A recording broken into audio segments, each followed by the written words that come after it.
মন্দিরে এসেই নিজের বাবাকে খুঁজে পেল আঁখি। সম্পূর্ণ জানতে ভিডিওটিতে একটি লাইক করে দেখতে থাকো।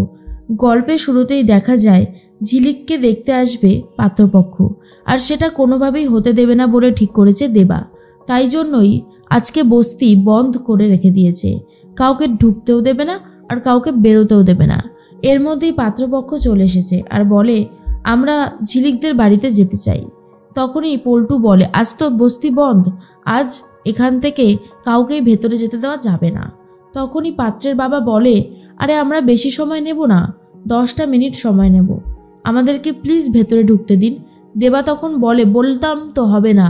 আরে বাবা আপনারা কি বাংলা বোঝেন না? যান যান, আপনাদেরকে ঢুকতে দিলে আরও অনেকেই ঢুকতে চাইবে, আমি কোনোভাবেই রিস্ক নিতে পারবো না, ঝিলিকের সাথে আপনার ছেলের বিয়ে হবে না। এরপরই পাত্রের বাবা বলে তাহলে কি করব?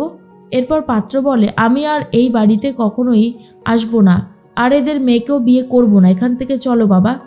এই পাত্রকে তো ভাগিয়ে দেয় দেবা আর বলে খুব শখ ঝিলিককে বিয়ে করার, একেবারে সারা জীবনের মতন শখ ঘুচিয়ে দেব। অন্যদিকে পিয়ার তো কোনোভাবেই আঁখিকে মানে ঝিলিককে দিয়ে সই করাতে পারেনি, তাই টাকাও তোলা যাবে না, রজতাভ লাহিড়ীকে টাকাও দিতে হবে। কি করবে বুঝতে পারছিল না পিয়ার, আর ভাবে পিয়ার তো হাল ছাড়ার পাত্র নয়, যেভাবেই হোক টাকা আমাকে জোগাড় করতে হবে, আর না হলে অনিমেষ রায়ের ওই মিটিংয়ে আসাটা বন্ধ করতে হবে। যাই একবার থানা থেকে ঘুরে আসি। এরপরেই চলে গেছে থানায় আর বলে আমি অনিমেষ রায়ের সাথে দেখা করতে চাই। তখনই কনস্টেবল বলে ওনার তো আজকেই ছুটি হয়ে গেছে, উনি চলে গেছে। আর আপনি কে? এত বছরে আপনাকে তো কোনোদিন দেখিনি দেখা করতে এসেছেন। আর ঠিক তখন পিয়ার বলে আমি তো বিদেশে থাকতাম, আজই ফিরলাম, তাই আজই এসেছিলাম দেখা করতে, কিন্তু এখন তো শুনছি অনিমেষ নেই। আচ্ছা ও কোথায় যেতে পারে বলে আপনার মনে হয়? কনস্টেবল বলে সেটা আমি কি করে বলবো বলুন তো, এটা আমি একদমই কিছুই বলতে পারবো না। পিয়ার তখন বলে আচ্ছা ঠিক আছে। এর মধ্যে রজতাভ লাহিড়ী ফোন করেছে পিয়ারকে আর বলে কি ব্যাপার, ডিমগুলো কখন পাঠাবেন বলুন তো? ডিম পাঠালে তো আপনারই ভালো, আর যদি ডিম না পাঠান তাহলে আর কিছু বলার থাকবে না। এর মধ্যেই পিয়ার তো প্রচণ্ড রেগে যায় আর বলে যেভাবেই হোক আমাকে একটা ব্যবস্থা করতেই হবে। এতদিন পর অনিমেষ বাইরে এসেছে, কিছুই আর চিনতে পারছে না, যেখানে তার বাড়ি ছিল সেই জায়গাটাতে একটা বড় সড়ো ফ্ল্যাট হয়ে গেছে, আর এগুলো কি করে হলো বুঝতে পারছে না অনিমেষ। আর বলে আমার রেবতী বাড়িটা তৈরি করেছিল কত সুন্দরভাবে, নাম দিয়েছিল স্বপ্নের নীড়, আর সেই স্বপ্ন কোথায় গেল? সেই বাড়িটা তো দেখতে পাচ্ছি না। সেই ফ্ল্যাটের সিকিউরিটিকে জিজ্ঞেস করে আচ্ছা এখানে তো একটা বাড়ি ছিল, সেটা কোথায় গেল? তখন সিকিউরিটি বলে সেই বাড়িটা ভেঙেই তো এত বড় একটা কোম্পানি তৈরি করা হয়েছে। এরপর রেবতী কোথায়, তার মেয়েরাই বা কোথায়, কিছুই বুঝতে পারছিল না অনিমেষ। আর বলে আচ্ছা এখানে এই বাড়িটায় যারা যারা থাকতো জানেন কোথায় রয়েছে তারা? সিকিউরিটি বলে সেটা কি সম্ভব বলুন তো, এসব আমরা কিছুই জানি না। কি করবে কিছুই বুঝতে পারছিল না অনিমেষ। এরপর তার উকিলবাবুকে ফোন করার চেষ্টা করে কিন্তু ফোনে পায় না। এই অবস্থাতে মন্দিরের দিকে রওনা দেয়। আর অন্যদিকে ঝিলিক মানে আঁখিকে নিয়ে পুষ্প গেছে মন্দিরে। পুষ্প তখন বলে কি ব্যবস্থা বলতো, কালকে পাত্রপক্ষর আসার কথা ছিল আসলো না, কি যে হলো বুঝলামও না। এরপরে আঁখি বলে কোনো একটা ঝামেলা হয়েছে হয়তো তাই আসেনি। পুষ্প বলে তোর তো আনন্দ, বিয়ে করবি না বলে বেঁচে গেলি, এই দেখ আমি তো ধূপকাঠি আর মোমবাতিই নিয়ে আসিনি, তুই মন্দিরের দিকে যা, আমি এইগুলো নিয়ে আসছি। এদিকে অনিমেষ তো আগে থেকেই মন্দিরে রয়েছে আর ঠাকুরকে বলে ঠাকুর আমার প্রিয়জনরা কোথায়, আমার 2 মেয়ে, আমার স্ত্রী, আমার সাজানো গোছানো সম্পদ সবই যে শেষ হয়ে গেছে, তুমি তো সবই জানো, আমার সব কিছু তুমি পাইয়ে দাও, আমার ফ্যামিলিকে আমি পেতে চাই। এর মধ্যে আঁখিও এসে গেছে। আঁখি তখন বলে জানি না ঠাকুর ঝিলিক ঠিক কি বলল, আমি নাকি অনেক বড় বাড়ির মেয়ে, আমার নাকি জীবনের একটা অতীত আছে, কিন্তু কি সেই অতীত আমি কিছুই বুঝতে পারছি না, তুমি দেখো সব যেন ভালো থাকে। এর মধ্যেই অনিমেষ বাবুর অবস্থা খুব খারাপ হয়ে যায়, প্রচণ্ড হাঁচি কাশি হতে থাকে। আর তারপরেই আঁখি বলে এ কি আপনার তো দেখি খুব কষ্ট হচ্ছে, আপনি এখানে বসুন। আঁখি তাড়াতাড়ি করে গিয়ে জল নিয়ে আসে আর বলে নিন জলটা খেয়ে নিন, শরীরটা ভালো লাগবে। এরপরেই আঁখির দেওয়া জল খায় অনিমেষ, বাবা আর মেয়ে মুখোমুখি প্রথমবারের জন্য।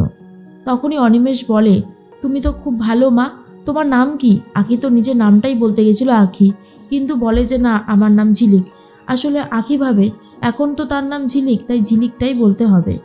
অনিমেষ বলে, জানো, আমার মেয়েরাও যদি আমার কাছে থাকতো তোমার মতোই হয়তো বড় হয়ে যেত।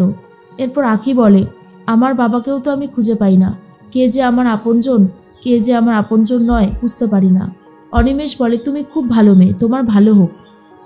আখি অনিমেষকে নমস্কার করে, এরপর মন্দির থেকে চলে যায়। কিন্তু অনিমেষের বারবার মনে হয় আখির সাথে যেন তার একটা গভীর সম্পর্ক রয়েছে।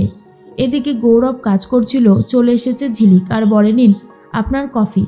এরপরে গৌরব বলে, তোমাকে নিয়ে আসতে কে বলেছে? হ্যাঁ।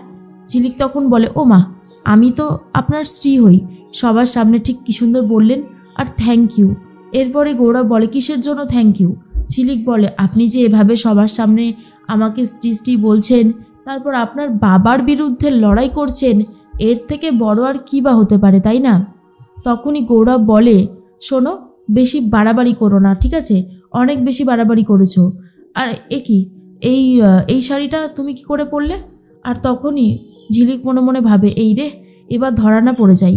তখন গৌরব বলে, তুমি তো আগের দিন শাড়ি ঠিক মতন পরতেই পারছিলে না। ঝিলিক বলে, এটা পরতে পারবো, দেখুন না, এটা খুব সুন্দরভাবে পরেছি, আর দেখুন এখানে একটা পকেটও রয়েছে। এই শাড়িটা রেডিমেড শাড়ি তো, এটাতে সব সিস্টেম করা আছে। তখনই গৌরব বলে, কিন্তু এই শাড়িটা তোমাকে কে দিয়েছে? এই শাড়িটা তো আমাদের বাড়ি থেকে তোমাকে কেউ দেয়নি, আর আমিও তোমাকে দেইনি, তাহলে তুমি এই শাড়িটা কোথা থেকে পেয়েছো? ঝিলিক মনে মনে ভাবে, এবার কি বলবো, ধরা না পড়ে যাই। গৌরব বলে, উত্তর দিচ্ছ না কেন? ঝিলিক বলে, এটা আমি বানিয়েছি, নিজে নিজে বানিয়েছি। গৌরব বলছে, তুমি তো একেবারে সুতোই ঢোকাতে পারছিলে না, তুমি আবার সেলাইও করতে জানো? এসব শোনার পরে ঝিলিক ভাবে, এই লোকটা তো দেখছি কিছুই বলে না, সব কিছু একেবারে পাই টু পাই মাথায় রেখে দিয়েছে। গৌরব বলে, তার মানে এটা কি তোমাকে দেবা দিয়েছে? কি হলো, চুপ করে আছো কেন, উত্তরটা দাও। ঝিলিক বলছে, জেলাস। আপনি কিন্তু আমার ওপর জেলাস হয়ে যাচ্ছেন, তাই না গৌরব? এর মধ্যেই পুষ্পর কাছে খবর যায়, দেবা বস্তি বন্ধ রেখে পাত্রপক্ষকে আসতে দেয়নি। আর এই খবরটা জানা মাত্রই পুষ্প দেবাকে বলে, দেবা, সত্যি কথা বল, তুই পাত্রপক্ষকে কালকে কেন আটকেছিস? তুই কেন এই জিনিসগুলো করছিস? আর তুই কি চাইছিস বলতো? তুই কি ঝিলিককে ভালোবাসিস? যদি ভালোই বেসে থাকিস তাহলে সবার সামনে বল, এইভাবে চুপ করে থাকিস না। আখি ইশারা দেয় কিছু বলতে না। এর মধ্যেই কমলা এসে বলে, আমি বলছি পুষ্প, তোমার এই মেয়ে ঝিলিকের কোনো দিনও বিয়ে হবে না। পুষ্প তখন বলে, শোনো কমলাদি, আমি এই অঘ্রাণেই ঝিলিকের বিয়ে দিয়ে তবেই ছাড়বো, দেখি আমাকে কে আটকাতে পারে। আর এটা নিয়ে ব্যাপক ঝামেলা হতে থাকে দুই পক্ষর।